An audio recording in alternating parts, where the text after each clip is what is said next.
President Trump signing his tax bill into law on Friday, it is projected to add trillions to the U.S. deficit over the next decade. Leslie Picker joins us with a special report, America's Deficit Reckoning, and a look at the potential international implications of America's soaring debt. Leslie, great work. Tell us. Yeah. Thank you, John. When Admiral Michael Mullen was asked back in 2010 what he thought was the biggest threat to national security, his answer shocked the nation. I responded that the most significant threat was our national debt, which was a bit of a surprise. The reporter and others actually would have expected some kind of weapon system or some kind of country or something like that. The former chairman of the Joint Chiefs of Staff told us that as debt levels rose, his concern was that interest payments would, over time, squeeze the discretionary defense budget. Historian Neil Ferguson published research recently which says that a great power that spends more on debt servicing than on defense risks ceasing to be a great power. This year, the U.S. is expected to spend about $90 billion more on interest payments than on defense, deepening a critical tipping point that America hit in 2024. The recent tax and spending legislation that was just passed is projected to increase defense spending by $2 billion this year and $150 billion over the next decade. The Committee for a Responsible Federal Budget estimates that the law will boost interest costs, and those will rise by $700 billion. I asked Admiral Mullen whether our adversaries pay attention to our debt levels and see them as a potential vulnerability.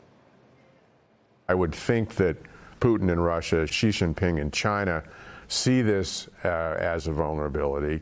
And you've heard President Xi in China over the last certainly decade plus talk about the United States being in decline. The irony is that China is one of the largest foreign holders of U.S. treasuries, although it's been steadily reducing its stash. Japan holds more than $1 trillion worth of debt, the most of any foreign country. They really started accumulating U.S. debt in the late 70s and 80s through trade.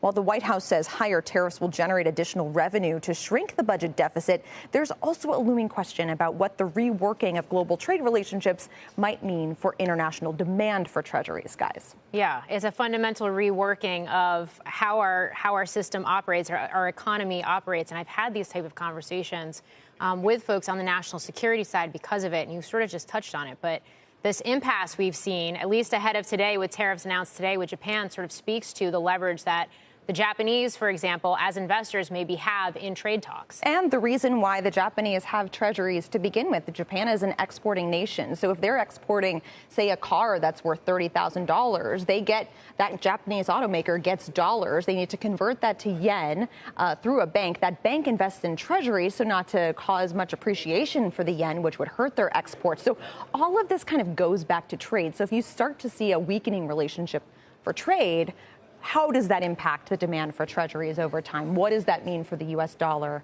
over time? And what are the options for the U.S. economy? One might argue we've taken our first big step, gamble perhaps, with an entitlement cut, Medicaid. Now, how people feel that, how people react to that might determine whether we can cut further in order to balance this out down the line, or whether taxes might end up having to go up eventually, right? Well, that's exactly right, because basically the way we got here is 1/3 due to tax cuts, 1/3 due to spending increases, and 1/3 due to emergencies. So there's a lot of blame to go around. It's not just one thing. It's not just the other thing. And every expert I spoke with said that you have to have a combination of these levers, spending, taxes, and then have kind of a rainy day fund for emergencies in order to prevent something like this from happening in the future. Kent Smetters at Wharton said that if you only tried to solve this problem with tax revenue, for example, you would have to increase taxes 30% to solve this problem. If you only wanted to solve this problem with spending cuts, you'd have to cut spending 25%,